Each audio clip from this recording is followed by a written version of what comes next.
Right, igama lami uNkulunkulu ngamhlungu kanti namhlanje sila endaweni yaseNewcastle la khona ke sizobona umculi ke we-hip hop waziwa kakhulu endaweni yaseNewcastle bathi sisimawuza bathi igama lakhe uMr Izinkosi kodwa ke ezinye zezinto ke uzoyichazela yena futhi kanjani. Ngiyaphila kunjani manje? Right vethu. Ngiyabonga maNkulunkulu.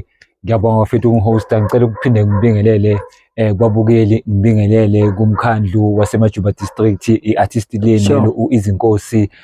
Ngibonge futhi nakwi production ukuthi khonile ukuthi isukele emazweni ize la Newcastle izohambela mina izowazi ukuthi iwazi kangcono ngoIzinkosi iwazi kangcono ngomsebenzi wami ngoba kudala bangibona enkundleni zokuxhumana lo ngiphusha lo ngifaka ngiyikhipha. Ngiyabonga mfowethu. Sho Izinkosi awusheleke igama lokuthi is it a stage name? The stage name. Ubani Izinkosi? Oh, Izinkosi igama lakhe uSibusiso wakamsimanga. Sure. I-stage name sakhe so Izinkosi ke. Lela Izinkosi uNkosi noMsimanga cause omunye umuntu unokuthi ayitshela ukuthi Izinkosi sibongo.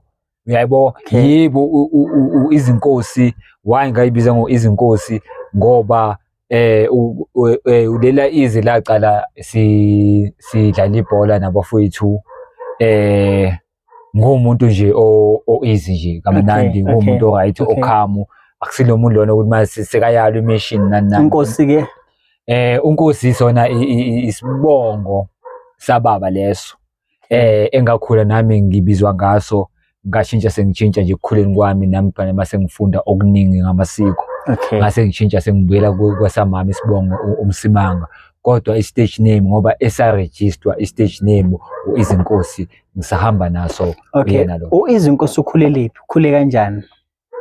uIzinkosi wazalelwa la eNewcastle wazalelwa eTrecht esibhedlela eTrecht wahamba ngasuka la ngino 8 months ngisuka ngapha eNewcastle ngapha eTrecht ngahamba ngaye ngokhulela eMpumalanga eStanderton that's where khona ngakhula ngabuya ngapha sengina bo 13 years 14 years. Sure.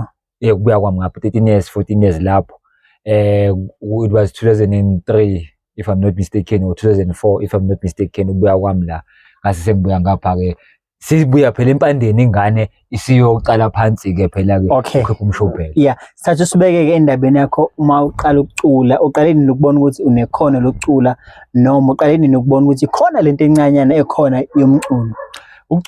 Ikhono lomculo kudala ngaba nalo because ngikhumbula ngisese I think bengila kubo age 7 8 yeah 7 8 or 10 lapho 9. Sure. Bengithanda phela ukucula bengithanda futhi ukumamela ama-artist benokuthi nje mangihambile because la behlala khona bekusemaplazini eMpumalanga la ngafika ngakhulela khona. So benginokuthi mangiyolanda inkomo mhlawumbe esigangeni yabo ngiyithole sengicula ngiyithole sengumuntu okukhipha isizungu la endleleni ngokucula ngilowo muntu loyo. So ngabona ukuthi man into le kodwa ngingayinaki ngoba kusesengane yebo noma ngicula lapha esigangeni bengizwa lento le bengaculi nje just of the sake of ngiyacula bengizwa because bengicula ngomoya ngicula nangenhliziyo ngicula nangesisu ngizwa ukuthi no ngiyacula la kuba ngathi kunabantu engibaphefumelayo kodwa ngingedwa ila khona ngacala khona ke kwase mangibuya ngapha eNewcastle la isicina khona kakhulu ke liphupho lami lomusic. Okay La sicina khona kakhulu to the point ukuthi ke my late sister Uzama, there's my late sister kangikhula naye Uzama ewashiya emhlabeni ngo 2017. Uzama was the one ngo 2007 who masibuka ama video lawo waseMelika sisibuka lo ama rapper from overseas. Sure. Nabo bang inspire a lot mangibuka ama music video they did inspire me a lot. So usisi wami bekumuntu ukuthi umbhalela ama lyrics. She was good ubhala ama lyrics friend full moon isibhala ama lyrics engoma nani angibhalele nangapha ngicele phela akathanda ubhala R&B kahle kahle ngomcela nangapha hip hop ngoba phela suke ngifuna ukucula nengoma ze hip hop engiyithanda because vele iculture iphila kumina. So that's where I started kanti ukuthi angibhalele ingoma usisi ungifundisa nami ukubhala ingoma ukuthi ngikhona ukuyibhalela ingoma zami should bengiyiprocess yokuthi ke ngifunde as i-artist but not being aware ukuthi ngiyafunda. Mina besithi siyabhala nje ingoma nje siyacula kumnandi. Kanti lento le iyakha ngaphakathi, iyabuilda, iyakhula ngaphakathi mina. Ngagcina sengibona ingoma ibhala kanje, i-chorus leli, i-chorus kanje, amavesi kanje. Ngagcina nami sengikhona ukuyibhalela okwami ingoma zami. Ngagcina sengidownload ama-instruments, sengifreestyle, kwaba into ehlanganayo, ngibhidilishe la ngibhidilisha khona. Kodwa kwakufunda kwami kwagcina sengikwazi ukubhala ingoma sengihlanganisa. Uqale nini-ke ukuthatha serious whereby la khona uyorekhoda khona, la khona usubhala khona? Ngahlala isikhathi eside ngifunana ney'tulo la Newcastle, but bengumuntu sengingasho ukuthi cheese boy, because abantu abaningi bathi cheese boy umuntu oyivalela endlini. Bengumuntu owa indoors too much. Bengingasho ukuthi cheese boy. So I don't know, because izinto zezizakalela ngeflow noma ngomusa kaNkulunkulu noma according to iplan yempilo. Because bengisendlini ngibhala ingoma, ngefreestyle, sibuka ama-movie, sibuka ama-music video, isilabo bantu nje sidlala ama-video games. So ngelinye ilanga kuyi-Sunday khona into yathi phuma uhambele ngale ngasehlanganani. Hawu mangiphuma ngiyazambela nje etradini lento ukuthi uyahamba nje, uma uhlangana nentombi uzoshela, uma uhlangane nami ungahlangana nayo uyazambela nje, uyayibonela nje lento lokuthi ngifuna ukuphuma ngishawa umoya. Ngiyaphuma kwi-Sunday nabo dadewethu, siceda ukudla, siceda ukuhlala, ngabashiya babuka i-movie, ngaphuma mina ngathi ngiwazi ngisafuna ukulula iy'nyawo, ngalula iy'nyawo, kanti ngizoyilulela ngale story esibovu. Ila khona ngathi mangidlula story esibovu ngithola abafowethu laphayana kugcwele kweziwe isayfu. Hawu umuntu kweziwe into enhle kanje la, umuntu akazi. Ngase ngisondela, ngase sengibuka uhambo lami lanqamuka lokho, because kangazi nami ngiyaphi. Ngase ngiphelela lapha kwisayfu. La khona sengicala khona nami ukuthi hawu bakhona abantu abayenza lento le lokushini. Okay, into ezongisiza manje angibe abangani nabo, angibe connected. Okay, ngakhuluma nabo eRamin Rezini, bangitshela ukuthi bayi movement, bangichazela bayi movement, bangibiza zange bangichazela. Kwakunyaka moplo. It was 2008. Okay. It was 2008. Because 2007 ngiyakhumbula ngahlala ngibhidilisha. Ngifunda ukubhala. Uthi kahle 2007 kangifunda ukubhala ingoma. Phezu kwe-beat, create, compose, ngangifunda lento le, but not knowing ukuthi ngiyafunda. Because it was fun nje, kakuyifun nje ngey'ngane ukuthi sibhala ingoma kuba mnandi yabo. 2008 that's where khona sengiphuma lelo hambo elangifaka lapha eStory Sibovu, sengihlangana nabafowethu lapha eRamin Rezini. Okay, ngabacela ukuthi bafethu ngiyayithanda into enyenza nami ngiyayenza, ngiyithandile kakhulu, ngicela ukuthi ke nami ngibe i-part of movement. But no, ngathi ngicela ukuba schema, but no, lana asischeme, lana siyi-movement. No, wena thatha inamba, se-exchange amanamba, because ngiyakhumbula kwi-Sunday kuzoba i-Monday ngakusasa bangibiza ukuthi ngize ku-meeting yabo, ngama-Mondays baba ma-meeting. Ngaya khona laphana ama-Mondays ngafika ngabathola ama-artists basekhona, bangi-introduce kuma-artists, base sebangichazela ukuthi hayi la kwenzeka kanje, base sebangisayina-ke sengiba under bona-ke i-movement. Sengifundile khona, ngafunda khona okuningi, artist, ukuyiphatha, i-behavior. There's a lot ngakufunda lapha. That's where khona futhi ngikhona futhi ukuthi ngikhona ngibe ne-access yokurecord ingoma manje and become a real artist. Alright, uma sibuyele emuva nje ekuthandeni kwakho umculi, ngifisa la sibuyele la ekutheni-ke ubani umuntu owaye-inspire ukuze ugcine usuku hip hop? Umuntu wangi-inspire kakhulu obuvamise ukumlalela. Abantu engamamela kakhulu, ngaqala ngamamela iKwaito, aboMandoza, oZola 7. But azange bangi-inspire much, I won't lie, but ama-big icons, I do respect them. But into yangi-inspire kakhulu mina kazi ukuthi okay, ngiyangena manje la ku-hip hop culture. Yiwona ama-music video la phesheya siwabuka, o-Eminem, o-Dr. Dre, o-Snoop Dogg, maningi ama-artist, o-Jay-Z, o-Nasi, maningi ama-artist angize ukuthi ngiyithanda igame, like for real ngiyithanda, ne-G-Unit nayo yangize ukuthi ngiyithanda igame kakhulu, because ubhuti lo kamdala kunathi kakasirayithela ama-CD. uyena kakathanda i-unit kakathanda i-hip hop naye kanti vele nami nginothanda le hip hop so saba abangani naye asangayithela i-stuff esiningi sasengi-inspire iningi so inspiration eningi ngayithola sengibuyile eMpumalanga senginga that's where khona-ke sekuqoqe konke ama-piece puzzle sekuhlangana i-puzzle. So la e-South Africa ubani wa-inspire? uPocket, definitely uPocket was my icon. AKA was my last icon. Rest in peace to him. But asesekhona amanye ama-icon engithi-ke ngiyabukela kuwona njengoQuesta. Stogie T. Uma ungakuthola ithuba lokuhlangana e-studio noma nqopha ingoma obani abantu ongafisa ukuthi ngelinye lamalanga molokhu uqhubeka nje usebenzisane nabo emculweni? Yabona engifisa ukuthi sivithizane nabo emculweni impela laphana ngama-verse sivithizane njengoma ebemnandi futhi bazwakala cha ama-rap angenile.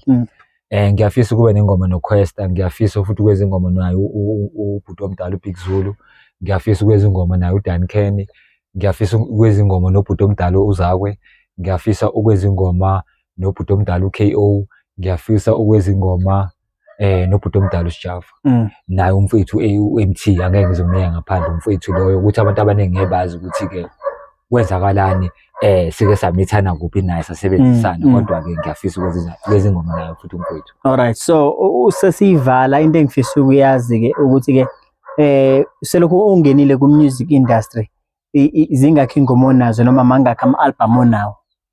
Selokhu ngingenile ku-industry bekumuntu wamasingili time album nje bekulo muntu lona owama-hit ngithanda amasingili shaye ingoma ngiyikhiphe ebantwini shaye ingoma makuthi uyithandile makuthi awuyithandanga khona uzoyithanda khona izokhuluma nawe mangakhonanga ukukhuluma nawe uzinkululeko sengizokhuluma noSibusiso noma noSiboniso mangakhonanga ukukhuluma noSiboniso isiyothinta uXolani ingoma yilowo muntu bekumuntu wamasingili album enginawo mabili kuba i-Embarking on the Journey uqala i-The Journey Begins kuze i-Embarking on the Journey. The Journey Begins yenze impact kakhulu because ngagcina ngithole award yalo i-The Journey Begins i-award yakhona ikhona nje nayo. Alright, so ngoba kunyaka ka-2026 ngiyazi ukuthi abaculi abaningi mhlawumbe abasuke bekhona basuke bekhipha ama-single abanye bakhipha ama-EP abanye bakhipha ama-album yini esingayilindela kuwe njengo-Easy? Kumanje-ke into engalindela kimi i-album nama-singles ama-singles azowakhipha ukuthi manje-ke isebhizi nge-production isasuka i-pipeline i-album isebhizi isapholishwa nani sibhizi futhi ngishuthi siyashutha ama-video kunama-music video esiwashuthayo wey'ngoma ezizoba ama-single sibhizi ngokwama-event kwamanje kune-event engizoya kuyo laphayana nge-2 May i-Winter Festival ngizobe ngiperforma khona. So uzoba kanje u-Easy. Alright, Easy senginemibuzo emibili bese sesalivala ngaphambi kokuba sivale uhlelo uthini kubantu mhlawumbe-ke noma kubaphathi bama-event kuma-promoter khona la eNyukhasela ongafisa ukuthi-ke ukudlulise kubona ithini owugcina umbuzo ukuthi-ke bese siyasitshela ukuthi utholakala kanjani kuma-social media mhlawumbe umuntu khona ufuna ukukubhukha noma khona ukulalele lapho khona uzotholakala khona kuma-social media akho noma inombolo yokucinga lapho khona utholakala khona imibuzo nje emibili bese salivala kuhlelo. Okay, ngiyabonga. Umbuzo wokuqala lo ukuthi-ke engingakusho kubantu eNyukhasela kanye nama-event organizer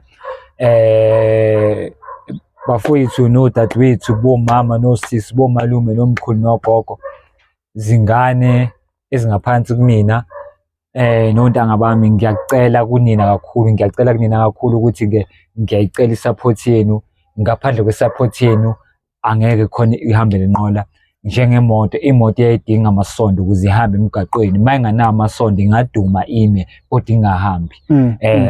Kuma-event organizer bafethu ngiyazi ukuthi-ke mhlampe ngeliso lenu ningangangiboni njenge-major artist noma i-artist elingaba ne-impact kuma-event enu kodwa-ke ngenhliziyo emnene ngiyayicelela ukuthi ngiyacela ukuthi ningiphe ithuba nibone nami ukuthi umsebenzi wami ngiwethula kanjani estage ngicela nje ithuba kuphela sengingajaja-ke after lokho kodwa nje ngicela ithuba nje ukuthi-ke ningibize ngifike kuma-event enu ningiqhashe mali nothando lokungiqhasha ngifike ema-event enu nami nginalo uthando lokuthi ngingasapota ama-event ala Newcastle kodwa kubuhlungu ukuthi-ke usapothe i-event kodwa awubhukwa uyi-artist uyayibona kumnandi ukuthi ngiyazi ukuthi ubhuti unokungibhuka okay sengahamba ngisupport event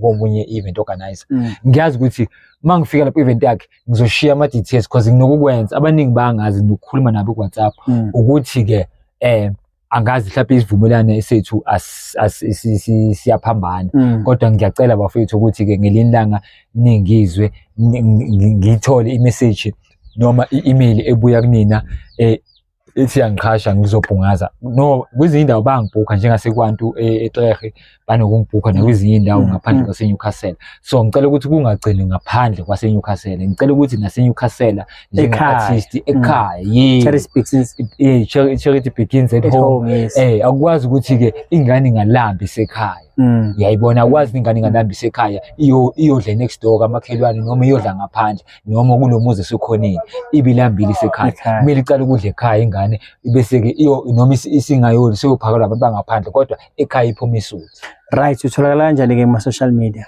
Kuma social media izinkosi I change it's EAZY Nkosi Isibongo is easy Nkosi legama le trick umunye umuntu mangifika kuyo ngithi izinkosi uvela ayitshela ukuthi igama lezulu izinkosi is a plural form of kings kanti no take it easy Nkosi take it easy king yeah so siyabonga bafethu. Right, siyabonga ke ohlelweni lethu besino izinkosi wakhona la Newcastle ke bamazi kakhulu ngoba ngisho ke nomculo ke wa rap music kanti ke kuningi okuzayo kulonyaka ka 2026 nakuthembisayo futhi ukuthi ke kuyokhona kubo bonke ke abantu abalaleli nababukelayo nje bafethu siyacela isupport yenu kubo bonke abakhona especially Newcastle nama promoters ngazathi ke angenza kangcono ke azama ukuthi amthole ke mina nkule kwamhlungu kanjalo ke nje hamba njalo siyabonga tanko.